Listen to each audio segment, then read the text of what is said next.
What's up? What's up? What's up? Yo. Hey, everybody. Let us know if you're hearing things okay. As usual, we welcome all criticism of the stream audio. And we're going to have a fun time today. I'm going to turn off this fan just in case you hear that. Yeah. Well, first of all, if you want to drop any questions, there's a bit of a, lag with the live and the chat and everything. So, yeah, just get those rolling in. I'll take a look at them in a minute. But as usual, we have tracks for feedback from my Patreon. 2 tracks today. And then I'm going to just do some producing. I have a collab that I'm working on with a former 4 Producers guest. So we'll just get into some like nerdy music making stuff, and I honestly have no idea what I'll do, but we'll do something, and hopefully you'll learn something or have fun or both. So yeah, any questions you want to ask me today, drop them in the chat. Let's take a look at a couple tracks that came in for feedback this week. Ryan, is there any notes from the... So for that first one, in yellow, it's from Faust, longtime classic. They wanted to send us... Sorry, we can't listen to your cover, Faust. As much Sorry. Copyright on the stuff. stream. But as much as we'd love to, we just... Yeah, copyright stuff. But we got an original too. This yellow one, is a jam that they did, but they don't really know where to go from there. So just looking for any ideas that you might have. Tight. Okay, cool. Let's give it a listen.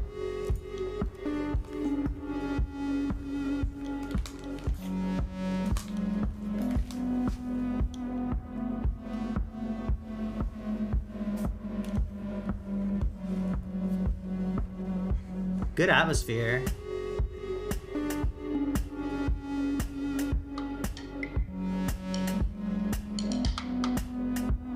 Ooh, okay, I like the perks. I know it's the most classic comment ever, but I would work on the snare. Just for what I'm feeling with this track. It's interesting because it's like very restrained, You're not like going full banger here. Could if you wanted to build that up, but I feel like where you've landed is like something that you kind of want to sit in, let it simmer, let it groove. Maybe like a quartet would be a cool reference, just like those like deceptively simple atmospheric kind of grooves.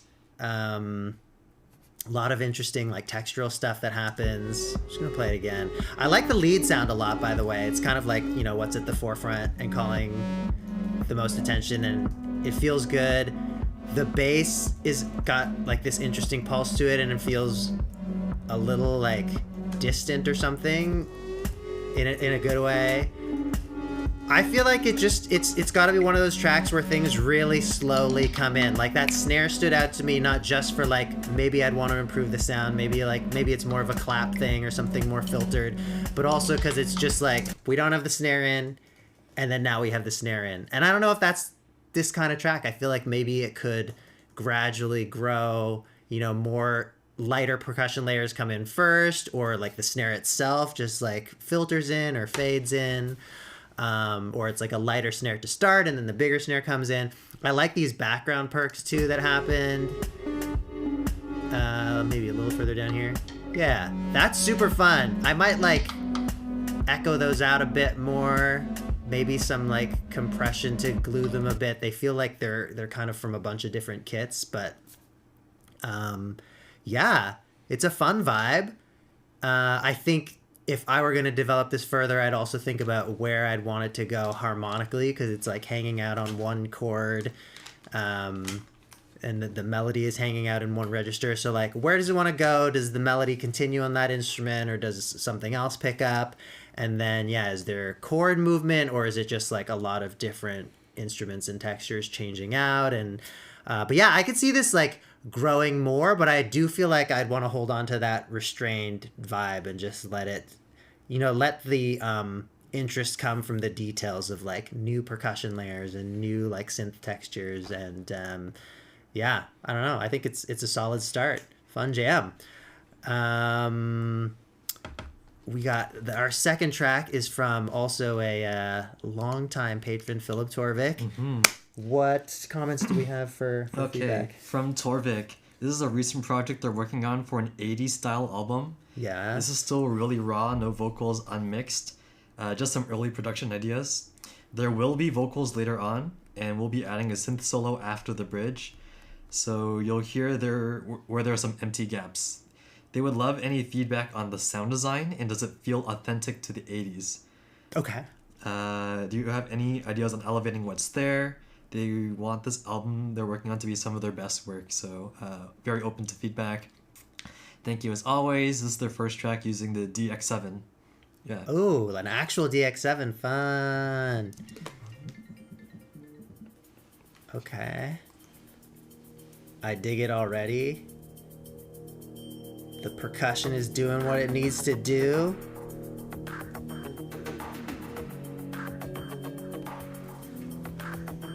Oh, interesting bass note there.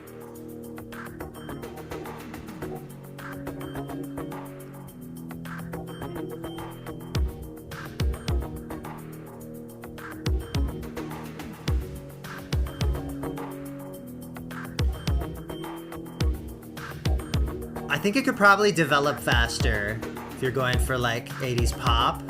I'm just like based on the song length and you saying there's vocals, but I guess maybe there were already going to be vocals in that part. I was thinking of it as an intro. This is very fun.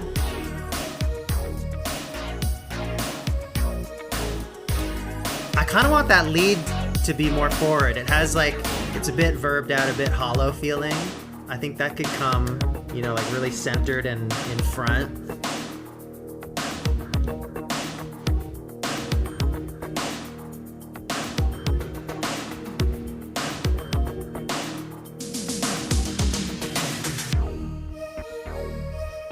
Oh, nice.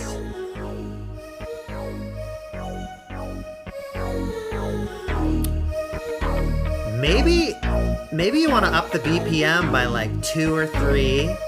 Just feel like a tiny bit of drag. Cause it's fun, but it makes me like I want to move faster than how the track is moving, you know?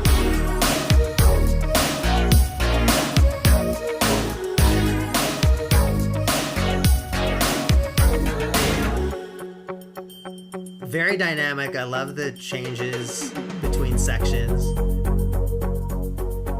Instruments are sounding good, but I mean, you said it wasn't mixed, so I mean, yeah, I think there's a little more like a glue that could happen.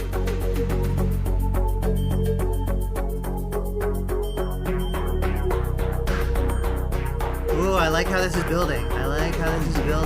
It's kind of going into a different harmonic place now where it's a little more major and a little more like typical 80s, because you had some like pretty colorful notes in there earlier. Great bass fill.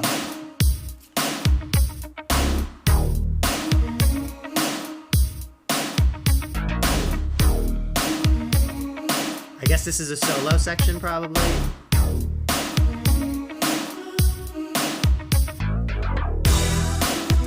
Love a key change.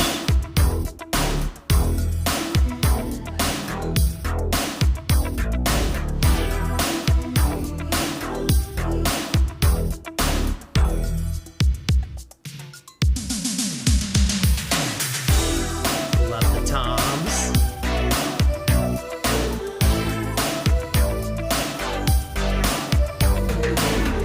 I would maybe experiment with hocketing this melody between a couple different synths, just because it's like always present, you know, the line that it's playing, spaces between the notes are very similar. Might be interesting to try like trading it off, or maybe it's like one bar on, one bar off, but like switching between a couple different instruments and making it almost like 2 different melodies that work together could be something fun. It does get a little repetitive maybe, but again, like if you have a vocal melody on top of that, like maybe that's just a background vamp. So, you know, take it with a grain of salt. Really fun track. I think that some of my comments, like it's once you have things more mixed, it's just going to feel better. I think that right now I'm feeling like a lot of the sounds are just like floating there, and some of it is like my personal taste, and I know it's the 80s, but I would do like a little less verb on some things just to like have them feel more defined in the track. And then the snare sometimes stood out as being like a little too much for what I felt like the dynamics of the rest of the sections were. Love the bass. Love the interesting chords. I'm very interested to see like vocal melody wise what you're putting on top of this. But yeah, I mean, I think it's a solid start. I would just try like to see what you can do to vary some of those instruments, but both in terms of like maybe the lines they're actually playing, but also sound wise, like just exploring how you can get them gelling more. But yeah, I mean, I made a few suggestions about that. I hope that helps. And then yeah, and then maybe the intro being tightened up, and just as like a proof of concept, what if we up the BPM here, and right, yeah, we're like, this is gonna be rough because we don't have it locked to an actual grid, but Warp Pro mode should do its thing. What was a good section for this?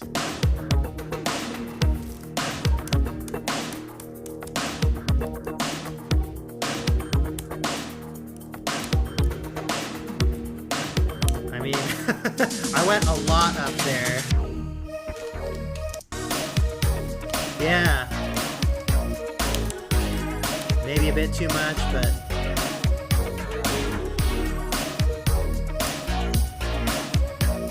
like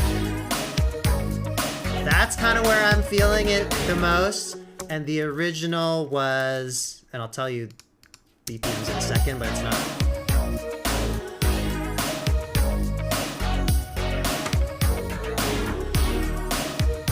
Yeah, like I would bump it up like a few. So I don't know what your original BPM was, and I just like warped it to my current Ableton BPM, which is 100. So translate this how you can. I guess it could just be a simple ratio, but where I liked it landing was 106. So yeah, you could try. I mean, just add a few BPM to your thing and see what you're feeling. But if you want this exact ratio, it's whatever 100 to 106 is in your tempo to a new tempo. Yeah, 106%. That's pretty easy math, I guess, when you start with 100. But yeah, I would love for this to, yeah, just have that extra little energy from a BPM bump. Cool. Well, I think we're going to jump into some production. I have been working on actually like a handful of tracks with Haphazard, who is a 4Producers guest for the episode where it was... Circuit Bend, no? Or... It was Circuit Bend. Yeah. Yeah. And so he and I have been hoping to do an EP together. And we're working on stuff that is like, there's a bit of dubsteppy bass music-iness to it, but it's also like a lot of wonky flavors, a lot of color bass flavors, and we're just trying to like, right now it's very early. We've just been throwing some whips back and forth. And this is one that I actually started during January, where I was using the Endorphins Evil Pet to like make a bunch of weird granular textures that I then like cut up and put a beat with and a cool bass line with. I sent it to him and he expanded it with some other interesting parts and sounds. And so I think we'll just give it a listen in its current state. And then, I don't know, I'll try doing some stuff with it. We'll see what happens. Is Ableton? Yeah, Ableton's up on stream. Let's play this. Oh, wait. Let's put it to the right output.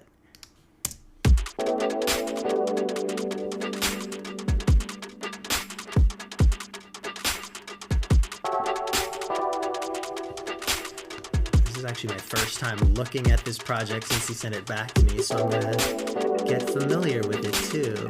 This is Frozen, because it had a vinyl on it, which I think I didn't have at the time.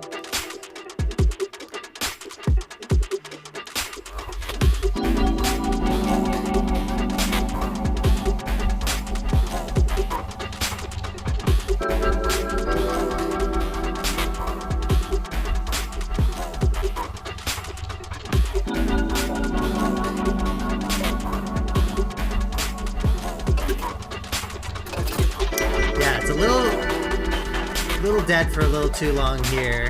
Definitely want to develop it, but also ultimately I wasn't sure that any of this actually felt with where I had started the track, which you're about to hear.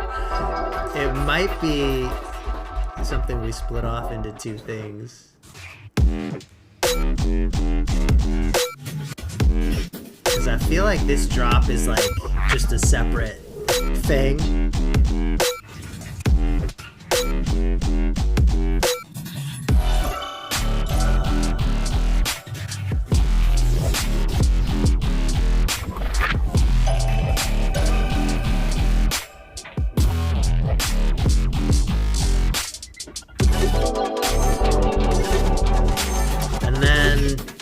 Layering both ideas, but might get a bit messy. Like I kind of just want to mute those pianos, but I'll let it play through first.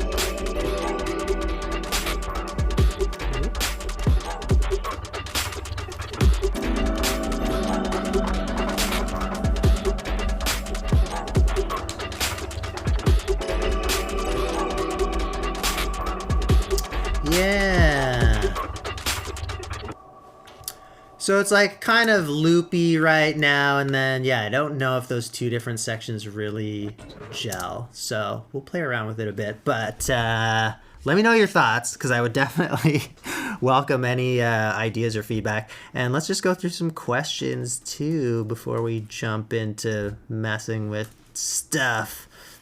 For some questions.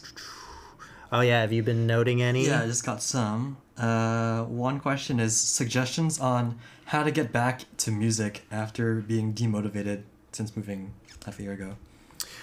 How to get back into music, man. I'm probably the least qualified person to answer this question because I just like am obsessed. But I mean, I think it's like you start where you can, you know, like find any small thing that is interesting and that you can explore, like probably something new, like a technique, or like, you know, look up some videos of stuff people are trying out and try something yourself. I think just like following that curiosity, that's the best way to go about it, because that's like the intrinsic motivator. I think that's just what would feel right to me, rather than thinking like, oh, you could like make a public announcement, or, you know, think about all the money you want to try to make or whatever. Like, I just feel like you gotta like find like whatever little spark is jumping out at you. It could be the tiniest thing, like how do you wave fold a sine wave? I don't know. And just explore techniques or free plugins, or like look at people's track breakdowns and stuff. Yeah. And just grab onto one thing that jumps out. I see a great question. Where the hell is Super Bloom? It's been 5 years. Super Bloom is coming. Yeah. Like, it's really close. Mm-hmm. Should we preview it on stream? Ooh. Should we? There's a lot of new stuff you've added since 5 years ago. I don't know if you want to like just drop that. Yeah, I don't know. I'm gonna think about that. But it's pretty cool. Like, on the one hand, it's like it's sounding so much better than the video from a while ago that was called "This Track Has 69 Vocal Tracks" or something like that. That was focused on vocal production, that video. But yeah, the track itself it's interesting because like there's a bunch of new stuff on it, but it also, I feel like structurally is like the core is pretty much identical. So it'll be interesting. But I'm super pumped about that one still, for sure. And it's closer than ever. Did we have any other? No, not really. I've gone through the whole thing. Oh, were those all right. Yeah. Cool. Yeah, we just started talking about the feedback tracks. Yeah. Which is great. Yeah, please. It's awesome that you guys are talking and giving feedback. on the submissions as well. Woo. So yeah, if you have any questions for Andrew, please drop them in the chat, and we'll probably get to them later. Yeah. Or maybe right now, if you're really quick with it. I did see something about like freeform. Sorry, I lost the question. Oh, but yeah. like music that doesn't use music theory, which I guess like there's a lot of different ways to go about that. But definitely like, you know, I listen to like some noise stuff and like free jazz stuff. I feel like I just put out Collisions. What was it, a month ago, month and a half? Crazy. And that type of, you know, musique concrète, or, you know, just experimental electronics and avant-garde, like that totally is outside of any traditional music theory. I guess some of the little chunks I created use a bit of rhythm, but that's, you know, kind of it, I think, because I was not using like chords and melodies and anything like that, or if they showed up it was fully incidental and they're probably microtonal. So yeah, I mean there's lots of great stuff, but I guess like by definition it is more difficult to like codify, because like the whole thing with music theory is like these are the things we figured out and these are how we can apply them or use them to identify things. And so if you work like very free and outside of those things, I guess like the genres become murkier. Though I don't know, I'd be interested if anyone wants to challenge me on that thought. Here's a question, Torvik. Is there a piece or pieces of mixing hardware you find yourself still going to often, or are you largely in the box? Yeah, I mix in the box. Definitely, like, my hardware stuff is more about tracking and about, like, the creative part of things. But mix-wise, I'm basically entirely in the box unless there's some random thing I want to do on one track where I'm like, oh, this little thing needs to go to a tape that I pitched down or whatever. But it's pretty rare. Like, you know, computers are really good. Cool. All right, let's dive into this and then we'll come back to some questions. So what was I feeling? Yeah, let's look at to where I felt like it was clashing when these pianos came back.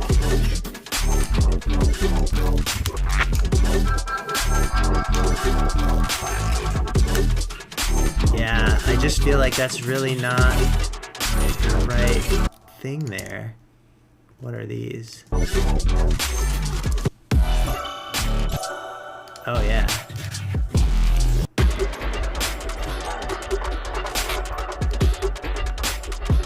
Okay, so we're coming out of...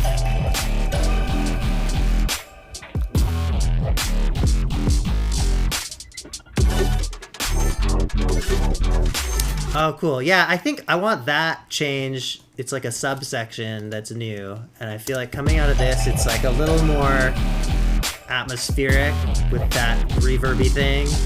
And then here, with those hits that are much drier, we could like emphasize that in this section and make it very stark. So I might play with that idea of like the previous section getting more washed out, more sustained stuff, and then this new part being very tight. So what's this here? Yeah, we got these little sparkly things. Got our swoops in the background. That's probably an element that could be tightened up.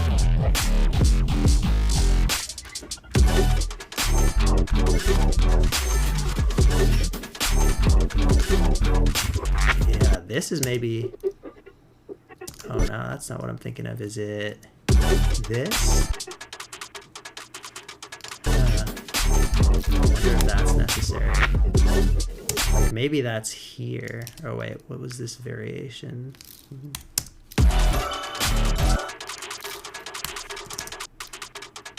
Oh yeah, we want the tighter one. Let's do that.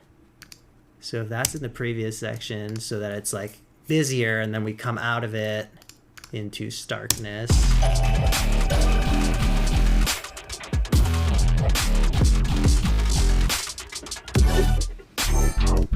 I like that, but you'd have to like massage it a bit.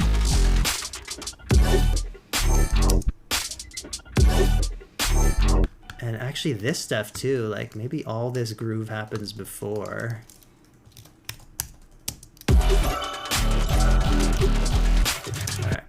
even before that.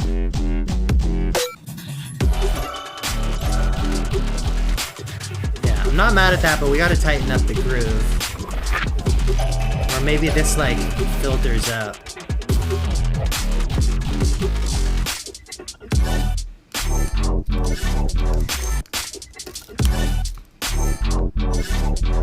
Maybe there's not even a hat here. Or half time it.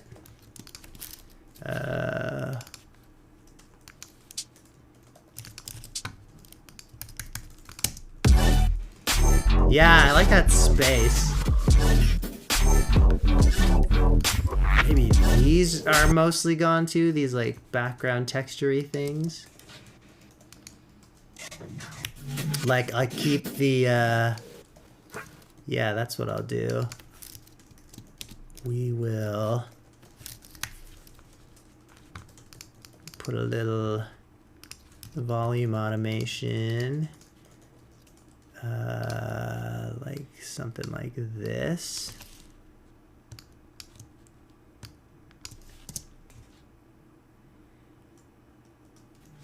Would that be interesting?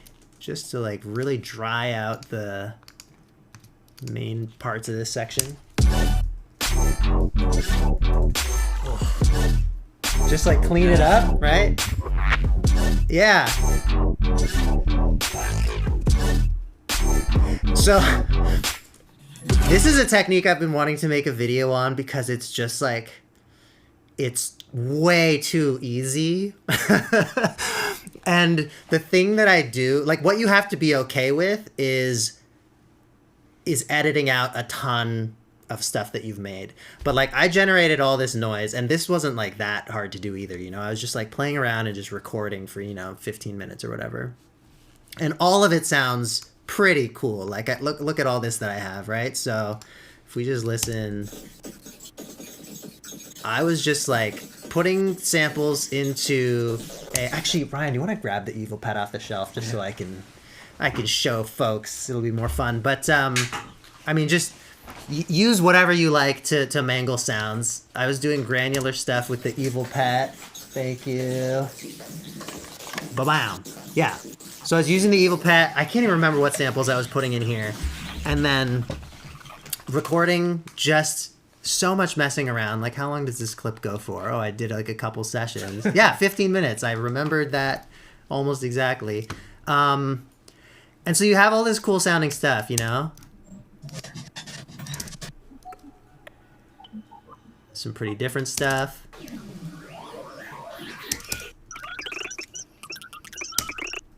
And if you're like me, the temptation is to be like, wow, so many cool little textures. Like we could turn all these different things into a bunch of different tracks. But the power move is not even caring which parts of it you're using. You throw a bunch of it on your track and then you do like a little volume automation like this. And you get these really interesting, like, let me just play just this with the drums.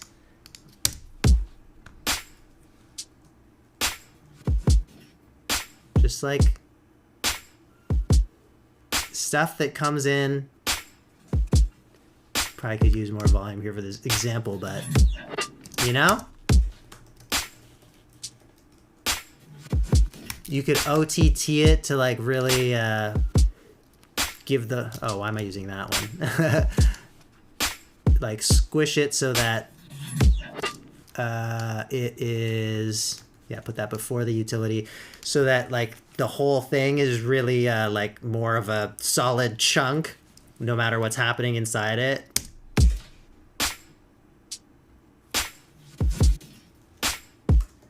And then, yeah.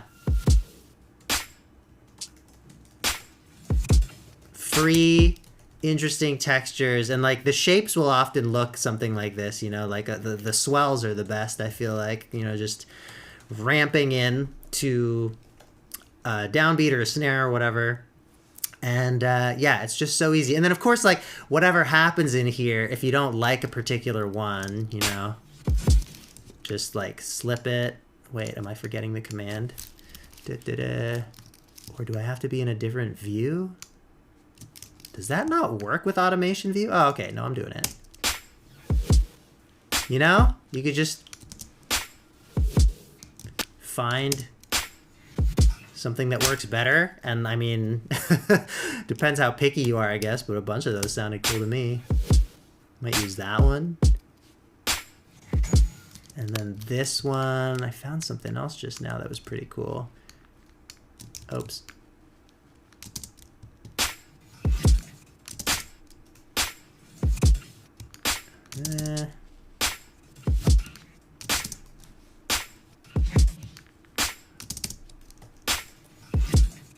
Yeah. But yeah, I mean that's the tip. It's super fun, and you know I do this a good amount, and I feel like probably half the time I'm not like fine tuning which parts are landing where. I'm just like, here's a big block of sound, let me shape it, and then like the first pass, so much of it sounds great to me, because like at the end of the day too, these are details. Like this is not your melody or your bass line or your drums. This is just doing the job of like, ooh, a little bit of interest that propels us into the next bar. So it's very free and forgiving how you can do that. And then of course, like we've got other stuff happening too. Actually, this lines up with some other fun ear candy that is also in the track. But yeah, I think though, ultimately, like just removing the bulk of these textures from this section is exactly what I was hoping for.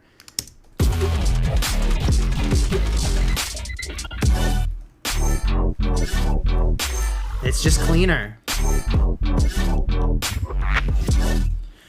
And let's see, yeah, that now I kind of like messed up the previous section. Just like a lot of, oh yeah, I mean maybe we apply this here too, because these are particularly noisy examples.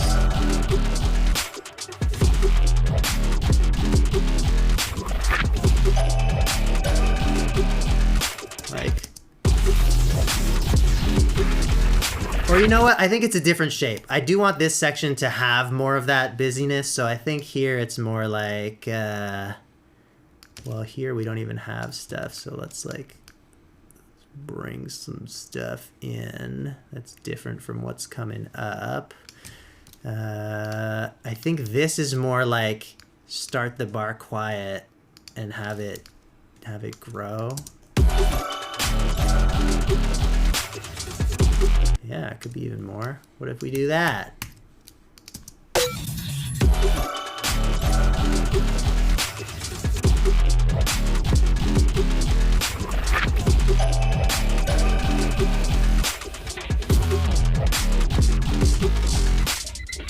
And we want that cut for that fill. I might do a similar thing with the perks here, because they're not, I mean, we haven't even sidechained them yet, but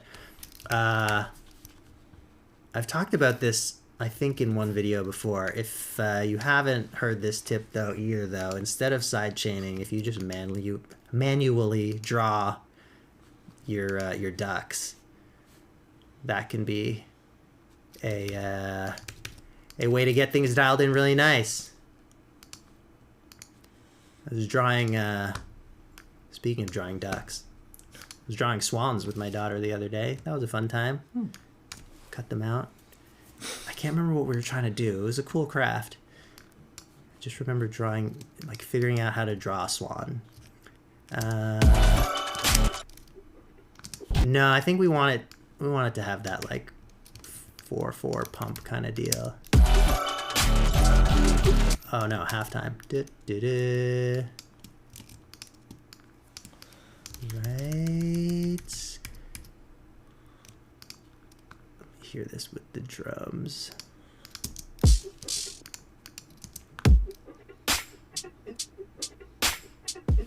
Yeah, something like that. As opposed to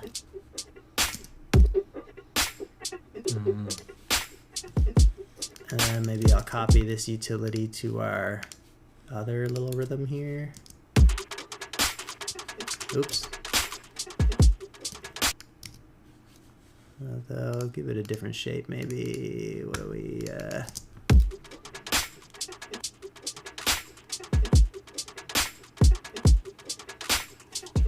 yeah, maybe. How it is with the bass.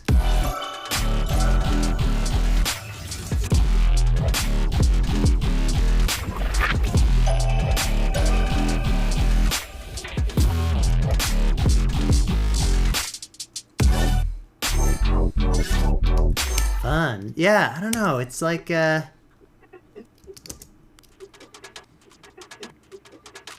maybe it's that this groove is just a little too messy still. Which part of it doesn't feel aligned?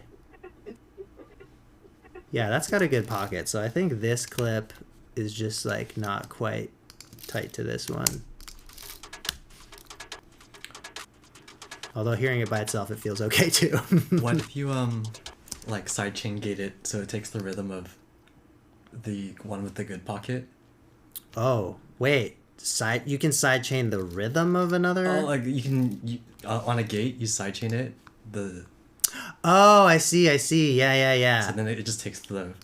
Well, I was gonna, because it's so percussive, I don't want to like necessarily miss hits. I think there's like a way to copy grooves, right?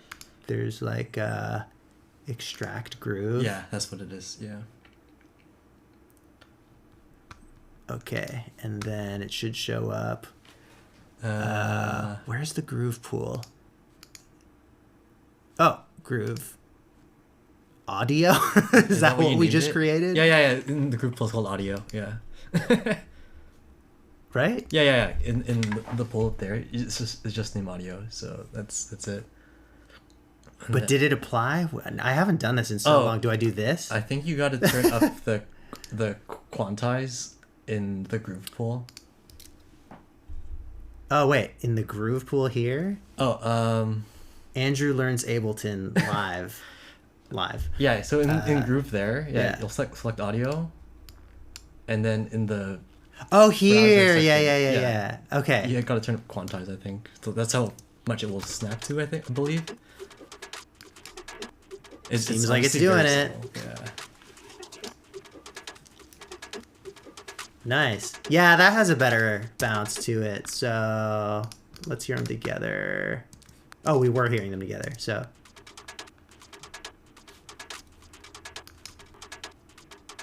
Yeah.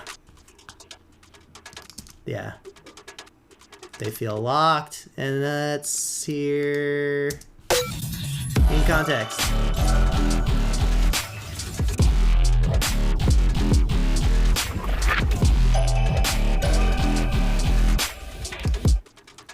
Actually, I just want like a even more shuffled feel.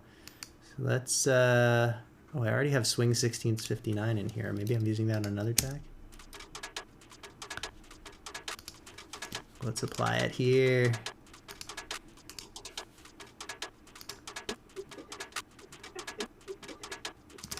Yeah, let's see what this does.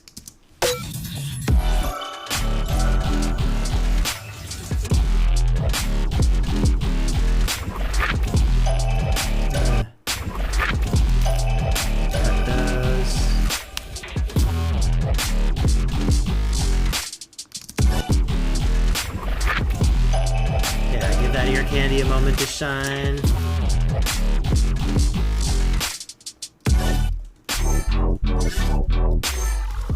Kind of want to fine tune that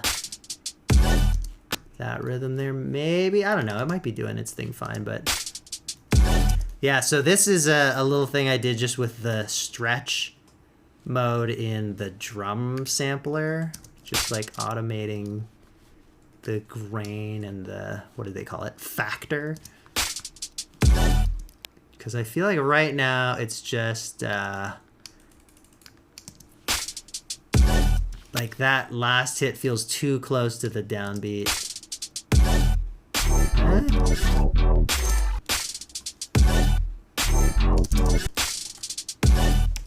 Whoa.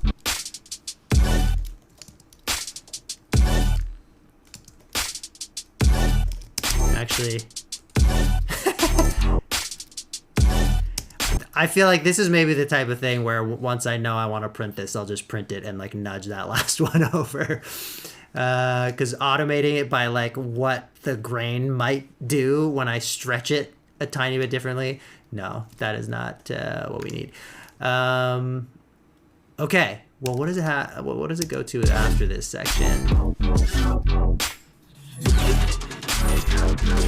Oh yeah, we're back here, which I think again too messy.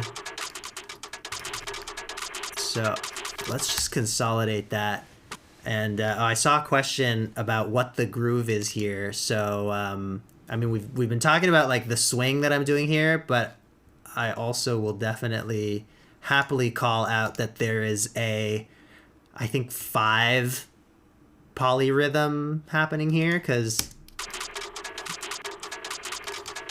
right, okay, that worked. In the bass, it's like a little loose, but if you're counting 1, 2, 3, 4, 1, 2, 3, it's like midway through the bar too, but 1, 2, 3, 4, 5, it's it's just like a sloppy thing that I played and kind of, you know, leaned into it. So that's that groove. But I mean, a lot of great grooves do have this like 5 or 7 feeling polyrhythm aspect to them. I find like that was the whole like Dilla pocket, right? It was like it's like another way of thinking of like snares and kicks feeling earlier. Quintuplet swing. But yeah, that's the technical term. I mean, it seems like the thing to do is just grab all of these and make sure we have our groove on, because I think that's what we want. Oh, wait, there's some of these not warped. Or did I just... Oh, maybe I grabbed some other thing that is ungroovable, but okay. This was the section we were looking at.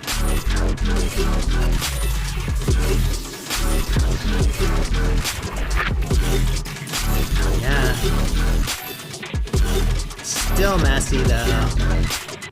I'm gonna bring back this automation here so we kind of like have an alternating between the sections, but also like maybe this is like, this feels like the more intense version of this. Oh, and we didn't do the sidechain, I guess. However, I don't think that's gonna save it here. Because I think it just wants to progress, right? I think here we want like a ride cymbal. Maybe, or yeah, kind of like half open hat type of thing. Oh, I want to try that. Is there a part anywhere in the song where it has just those 5 hits? Oh yeah, that'd be cool. Yeah, like you introduce it with that as like a main theme. Yeah. And then everything else comes in after. It's like, yeah, oh totally. So one of the starts of those sections, or maybe ends of those sections, is just highlighting that 5 rhythm. Yeah. Love that. Yeah, let's try that after we pull in a hat splice. I don't even know what that's called. Is it a half open hat? Oh, we gotta do our monitor output. Hat. Oh, it did not select. There we go.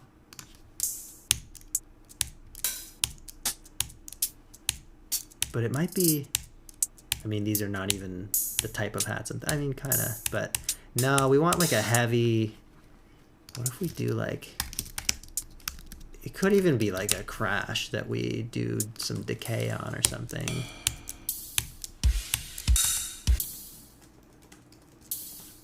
I mean, I'll pull that in as a possible layer.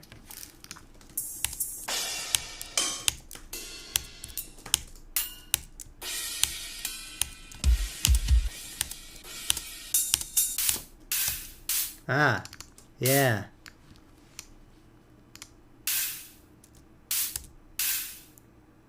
Yeah, both options.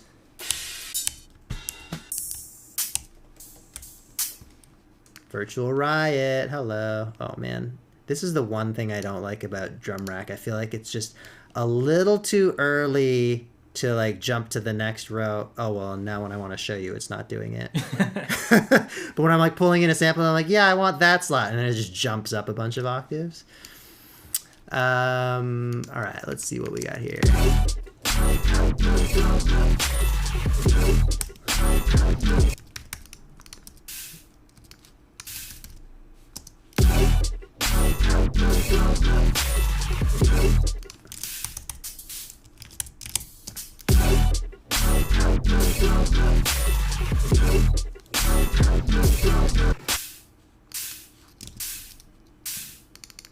It's not bad in the mix, but it's not quite there. And then isolated, I definitely hear the issues. Well, I guess I should choose between the two like really similar ones from the same sample pack.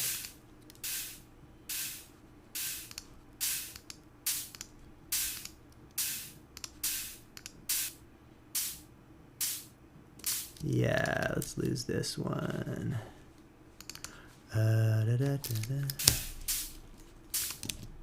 That's feeling pretty good. What is it like if we pitch some of these? Oh, am I on the wrong one? Is that one really quiet? Oh, I just like decayed it so much.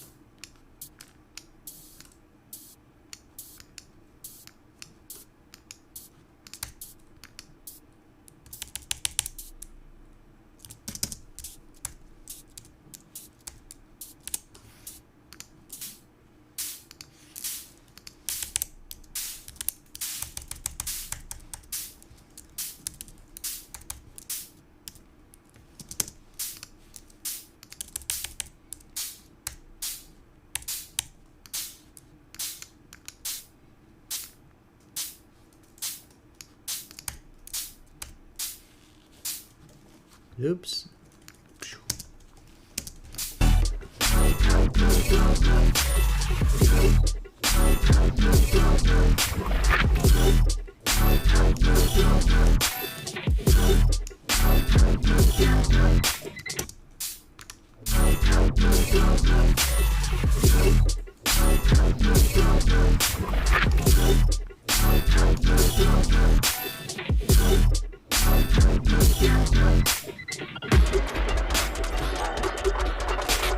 Actually, coming out of that into this actually feels great as like an outro vibe, but I don't feel like I want these like keys earlier. Like I feel like this is our drop. I want something else that builds into that. And then we'll do a couple drops, and then like all of this intro stuff I would grab and put at the end and just like let that ride out for a minute. Which, I mean, we could just do it right now. This is it. Yeah. All right, I'm gonna delete this that I don't need. So,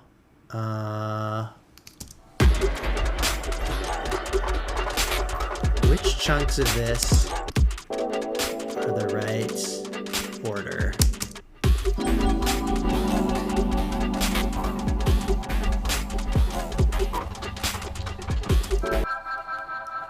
Maybe? That feels like more of an ending, although I like the impact sound. Where is that? What looks like an impact? Oh. So, how many bars do we want? 40? Let's just do it. Oops. Insert time. My favorite command, Apple I or Command I or Control I or whatever you prefer. Yes, take this. Bye. Hi. And bring that impact over. Yeah, hey buddy. Sit here.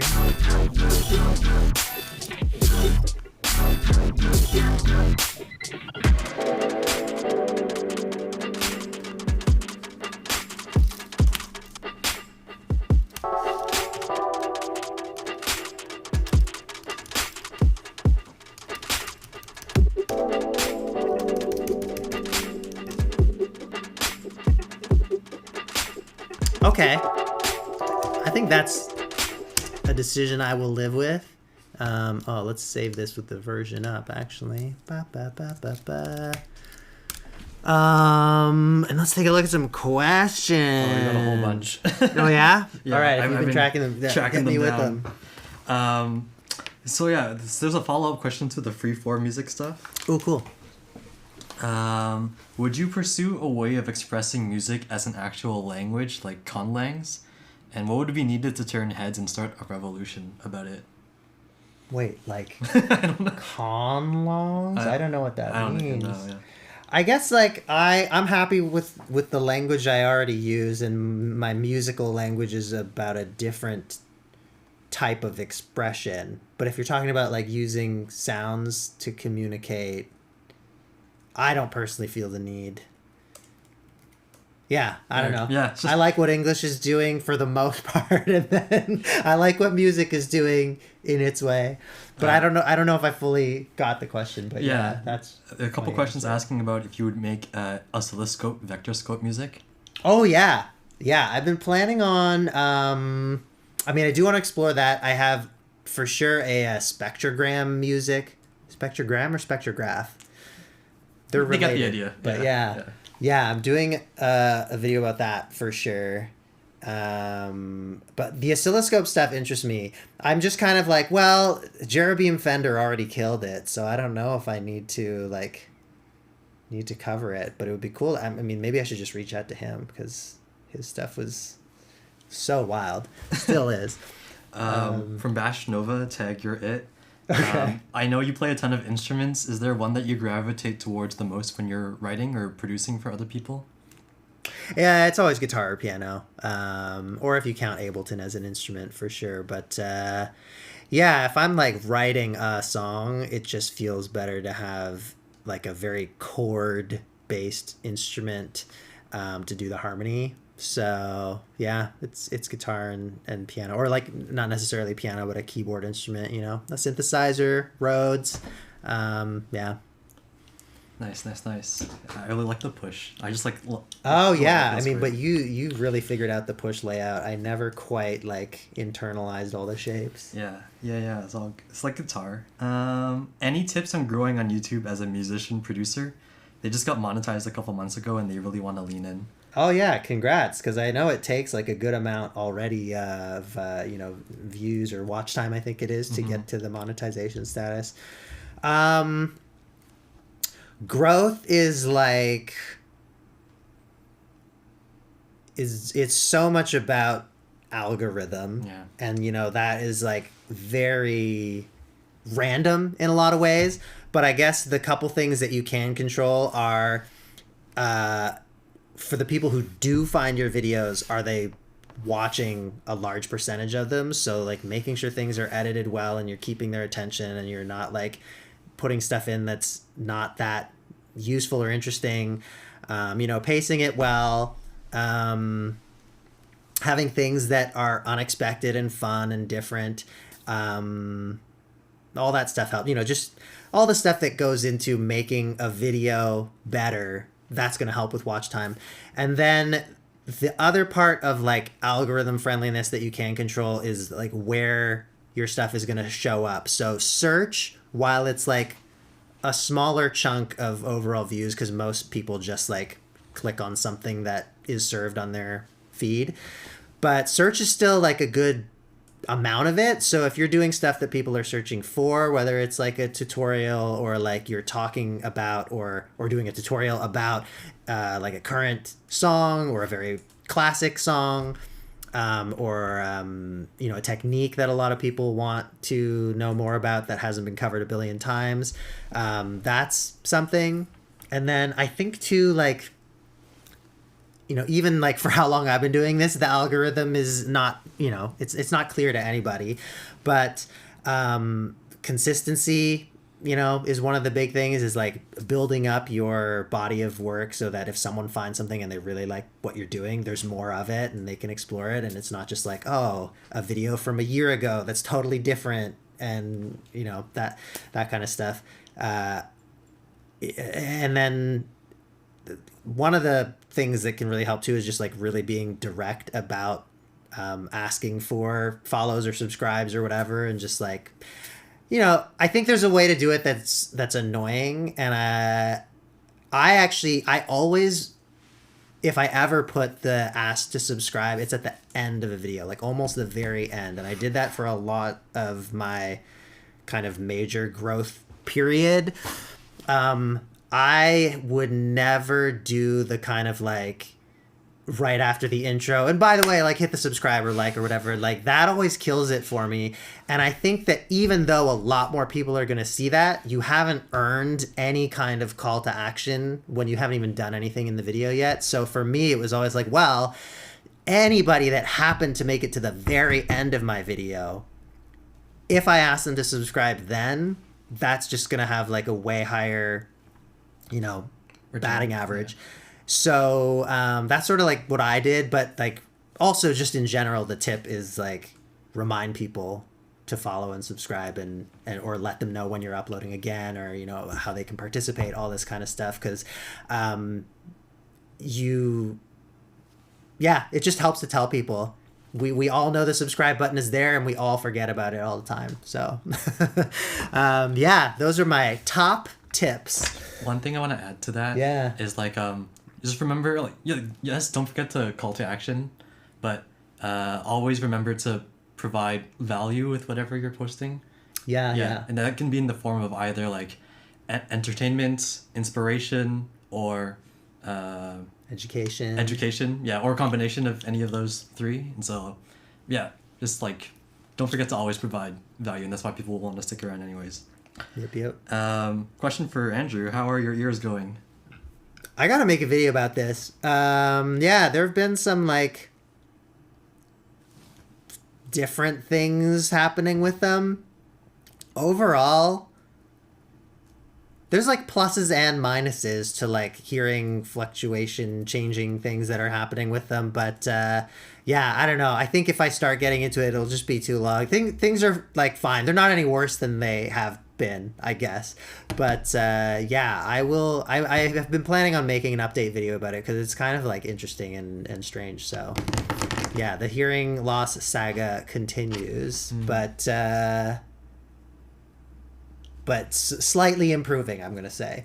If I had to put any quick label on it. Yeah, sometimes you said like it comes back fully and then not, like a day or two. Yeah. It comes back in weird ways and then like, weird, drifts away. What makes an album cohesive with an overarching theme or feeling or tone? Yeah, I think I used to feel more strong about this, but then I've just heard more and more music where like, oh, they really did put some very different stuff all in the same album and it works. So there's kind of an X factor to it, I guess. But also, I think the artists I know who really love albums, like they really think about the sequencing. They really think about the transitions between tunes, and even will like produce something or construct something that is like the right way to end a song so that it leads into the next, or even compose like a specific interlude piece that is meant to bridge two songs.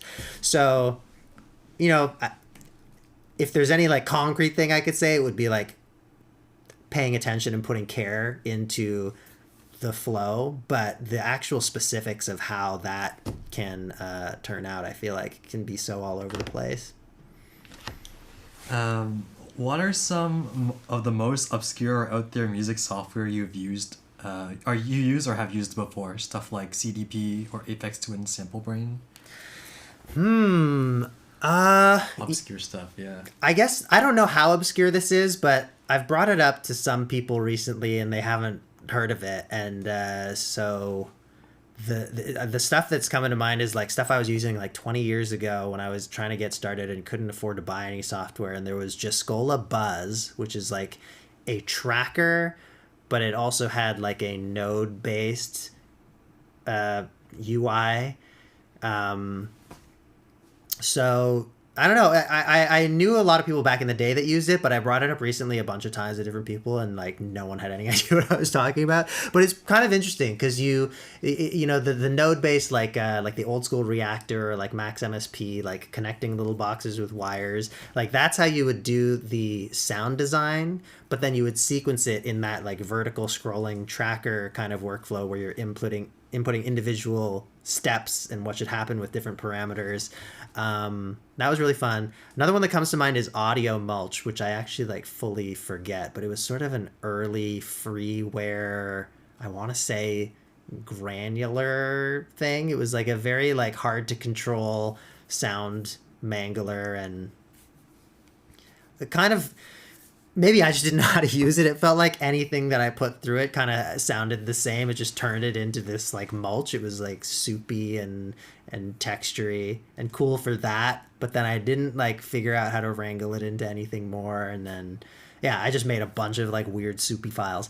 But yeah, those two are the ones that come to mind in response to super obscure stuff. I feel like nowadays when, you know, I check out a whole bunch of random different plugins, but I mean, we're just in such an online and like connected and Instagram-y age. I feel like the stuff that is obscure still actually, if it's good, finds a decent sized audience because like it does a cool thing or a unique thing, and that just pops. Even if it's just for a couple posts on Instagram or whatever, or like, you know, someone like me will share about it. And so it just, things don't stay as obscure for as long, I feel like, because we have the internet. Yeah. Is that it for questions There's for now? so many questions more, but if you want to get back into producing, we could do that, or... Yeah, I'm cool to go either way. Actually, what time is it? Yeah, we should actually wrap up maybe in like 10 minutes or so. So... yeah, do you want to collect a few more questions and then I'll see what else I want to try here. Sure, yeah. If you have any questions for Andrew, just keep dropping them in the chat. We'll try to get to a bunch. And I'm just going to trim down this outro because right now we have a drop and then we have almost 2 straight minutes of outro. So what happens here and how it doesn't look very varied. I'll say that. And that snare is real loud for this section. Is that here? Yeah. All right, let's take a look. What do we... That's the main offender, but maybe we gotta switch all of them.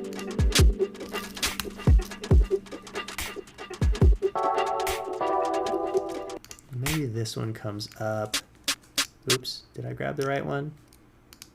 Da-da-da, da-da-da.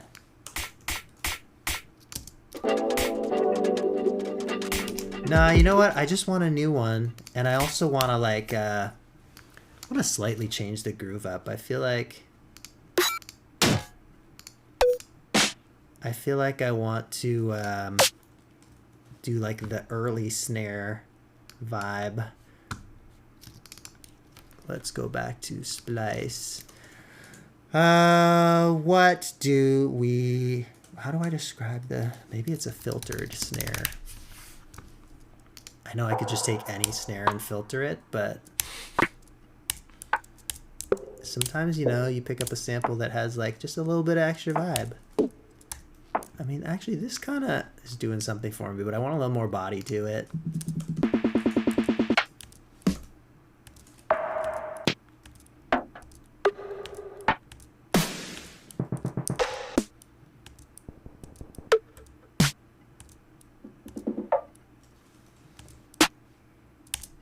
actually way more filtered than I was thinking, but why don't we just try it? Oh, yeah. I'll try that one. Okay, let's not drag too many things in there. Let's just start trying stuff. What if we... Okay, I'll take the earliest one. Where did I put my new samples?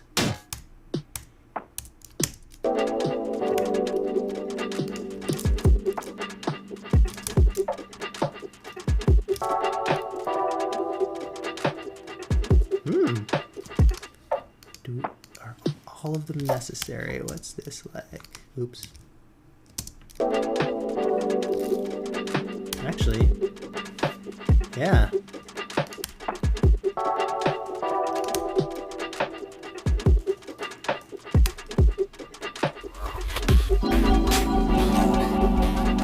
Okay, yeah, these are the snares.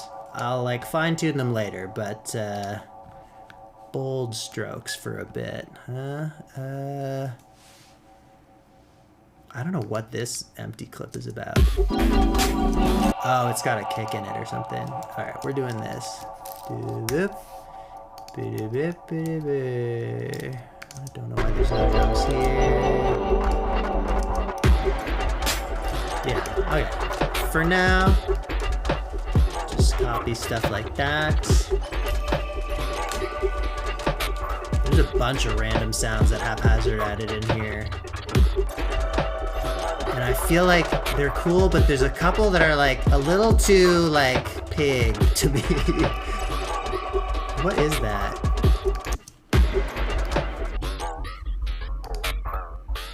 Yeah.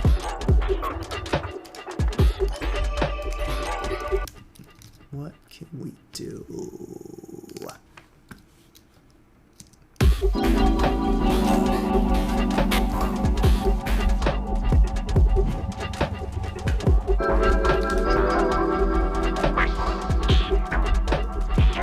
Oh, maybe like turn it down and just...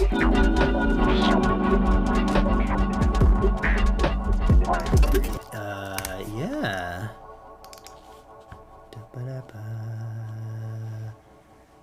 Map you here.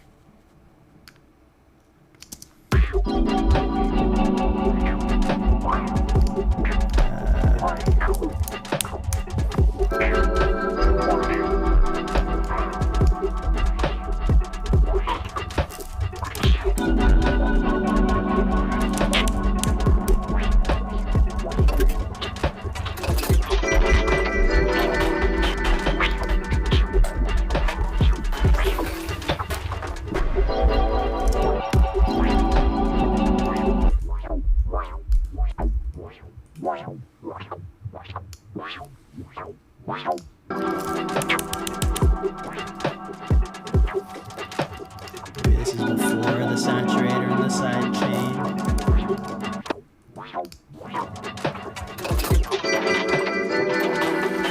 Alright, what is happening here? Oh yeah, these are pretty loud.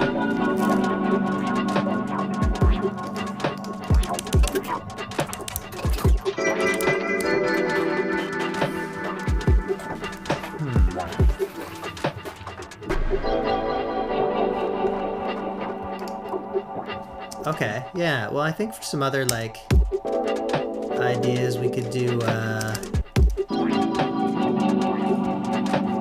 like lose the kick some places. I like to color code stuff that I changed. Continue, no kick there. The snare comes out on this one. And then probably like around here is where the outro could end. Like we don't need that much. We definitely know we don't need that much. Just like, is there anything interesting to grab out of this one? Where's that cool? Yeah, okay. So we bring this earlier.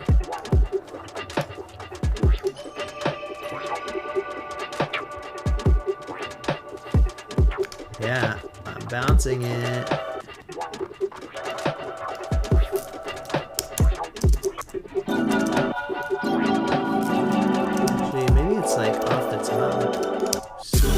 atmospheric right away.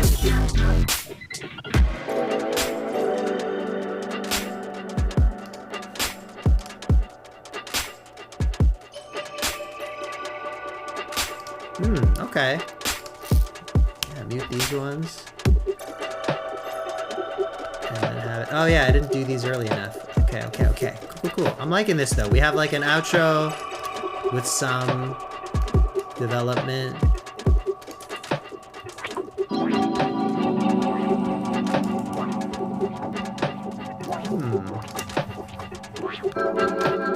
And then these, where's all the background stuff coming from?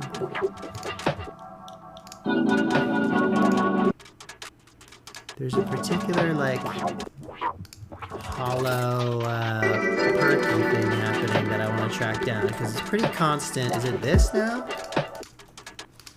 Oh, that's what I just looked at. Where is it?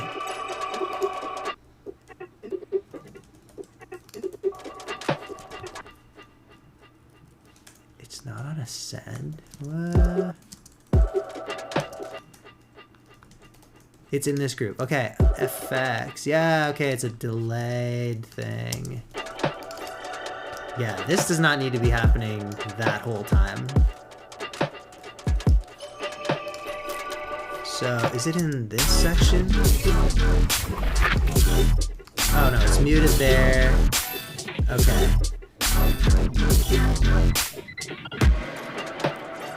Then I think it needs to just filter in. Yeah, so much cleaner without it. But I like it. I'm gonna turn it down and just have it like filter in.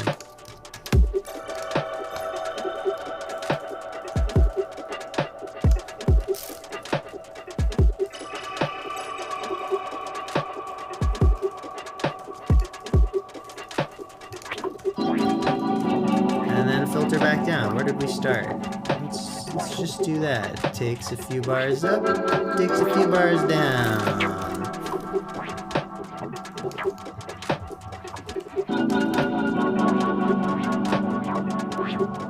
And maybe it has a little too much mids. Or no, I'm hearing a different track. It's one of these.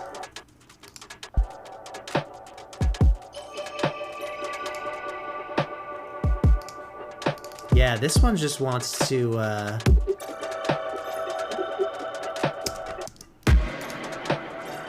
sit back a little bit. I think once we're out of like drop territory, we can cut that like high shelf. And I feel like it can just kind of drift away. I do, what did I call it? Atelier gain? This is like a very basic rack I built to just automatically have the Atelier gain module already mapped in Ableton for automation, but I just love the way this has the natural fade out.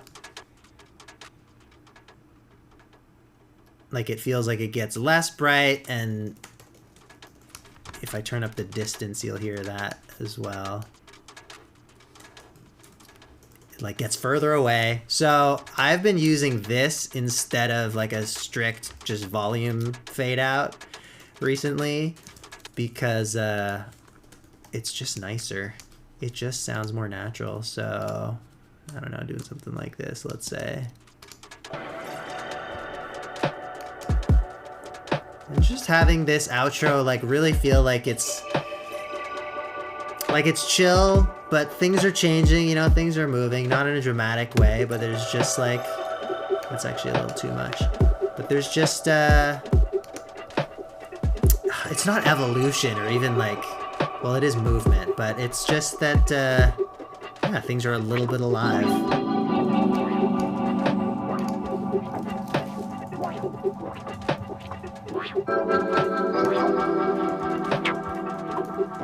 This is a little loud still. Maybe I don't need it so peaky.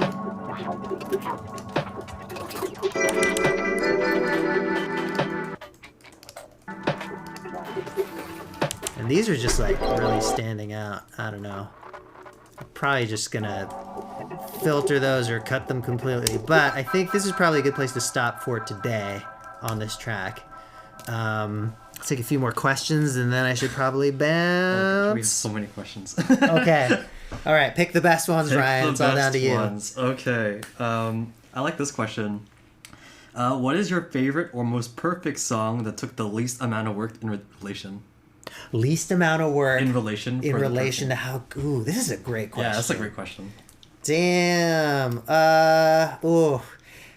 Honestly, like most of the best ones, I feel like I really got in there and worked so hard on. But I mean, let me just quickly pull up the old discography. Maybe is it 1st of October stuff? Because it was like, or actually that for sure. I mean, so the thing with right? 1st of October is like we always know if we had the time and if it were a different project, we would spend more time on some things and we would make them maybe 15% better. What came together? Oh, well, it's also like, what's a song that like I really feel like turned... Well, okay, you know what? 1st of October is a great shout, actually. Because Infinite Lives... I love that. ...is one of my favorite ever 1st of October songs. Literally spent an hour on it. Writing, recording. Mixing happens after that we shoot in 1st of October. So I don't know how long Rob Rusha spent on mixing. You know, we gave notes for a round or two. But this song just came out beautiful. And it is one of the ones where I know, like... I still feel like I want to go back and like there's a couple things that I can make better, but at the end of the day it would be like not even a 15% difference, maybe like a 10% improvement.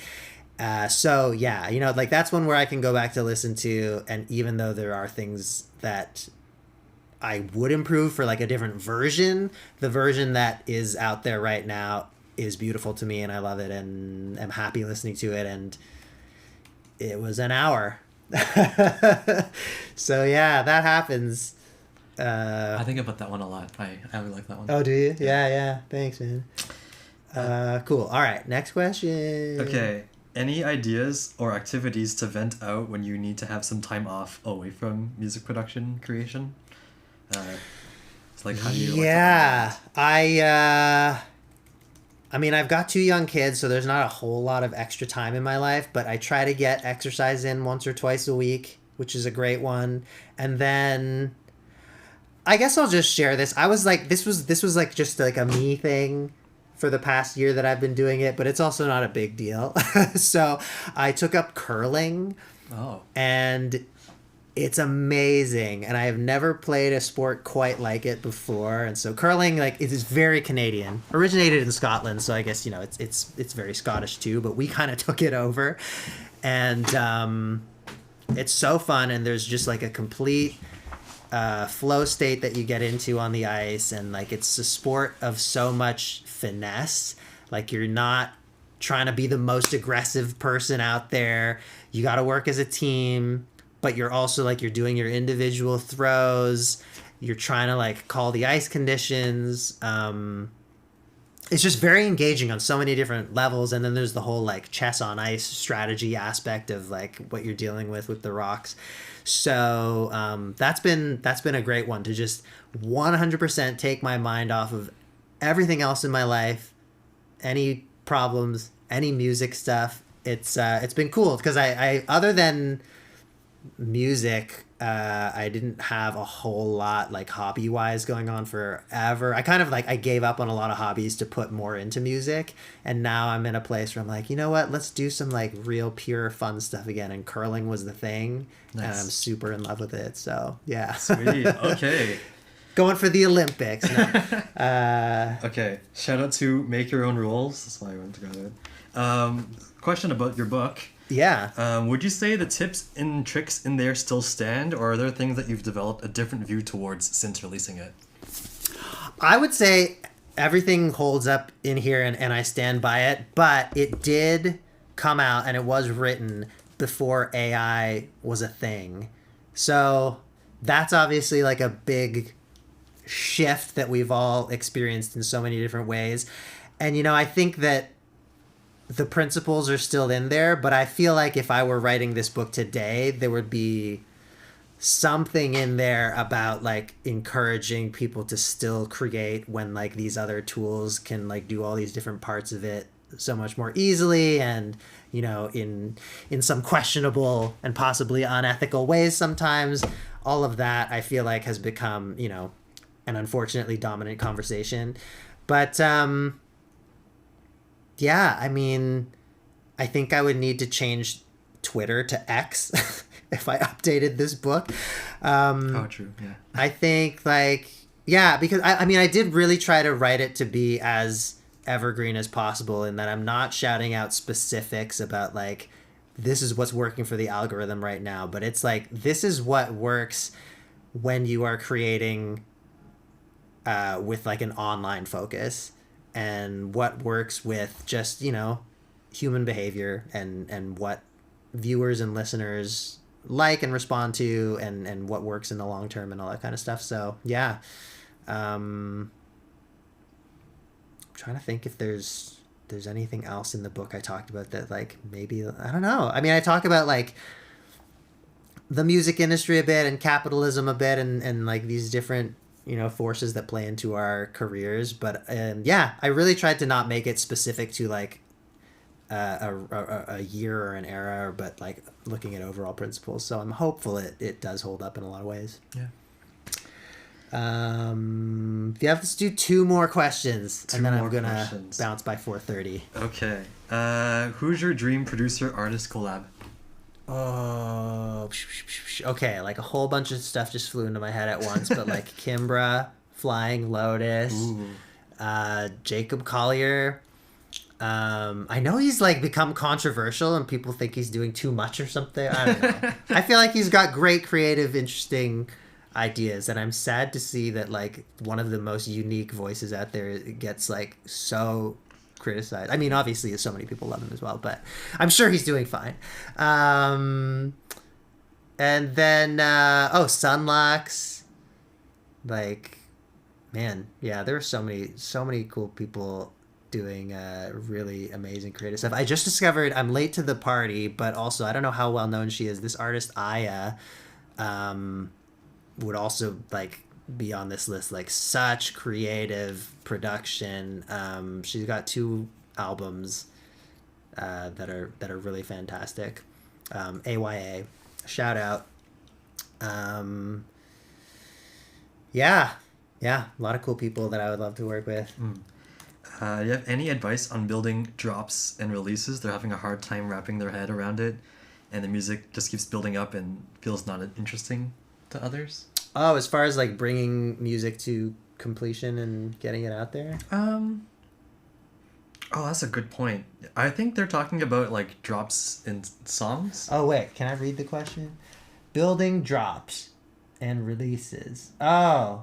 Because they were asking some other questions. Oh, okay, so the music feels like it keeps building and not releasing?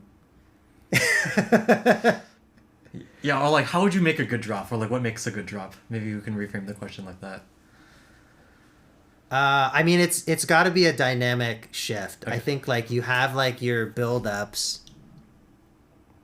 and then you need like a stark change. It needs to go up a level from where you even thought the build-up was going. You know what I mean? Like, you feel like you're building to here, but when this comes, it's actually here. And a lot of what you do that is like at the end of the build up, you have like this unexpected pullback or like a quick silence or whatever. I don't know. I think that's part of it, and that contributes to the release. Torvik left a funny comment: musical blue balls. Yeah. Just withholding. Yeah. I really though that is a fair point. Like, I feel like writing a drop is so different than just like writing a bunch of loops. Or would you say, or? Yeah, I mean, it's so different for everybody, because I feel like some people, like, they build things up one at a time, and then like you almost like accidentally end up with like what you could use as your drop, and then you play the subtraction game. And then I think for other people, it's like you're building something, you're like, oh, this is the build up, and now I have to create what it builds to. So I think you can come from both sides. And I mean, yeah, at the end of the day, it's always just like asking what the song needs. And so Yeah, I mean, thinking about tension and release, I guess. I guess it's just like there's different types of release because there's like the release of the build-up's over and we've had that like climactic moment, and then there's also the release of like we aren't having like as much unresolved harmony or dissonance, and like things are gelling more and things are like fitting together and we're like on like a simple tonic or whatever.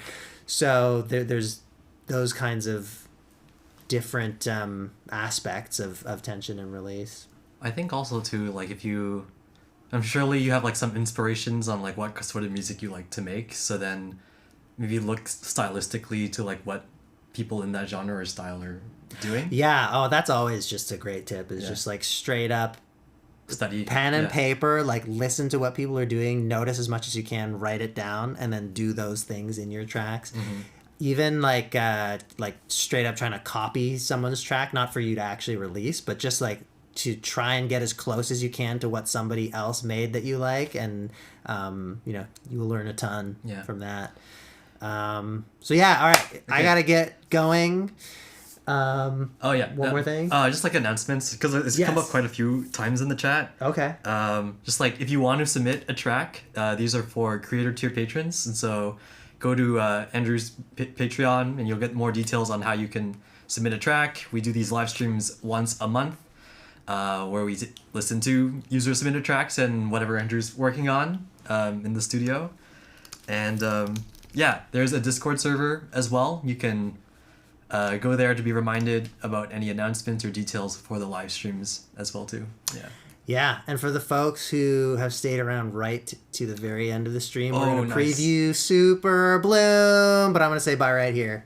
So, enjoy. This is hopefully coming out in a couple months. And, it's like final, not quite final mix. V18. Actually, V25.2 is what we're at here. Okay. So, enjoy. Enjoy Super Bloom. Thanks for joining the stream, guys.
Just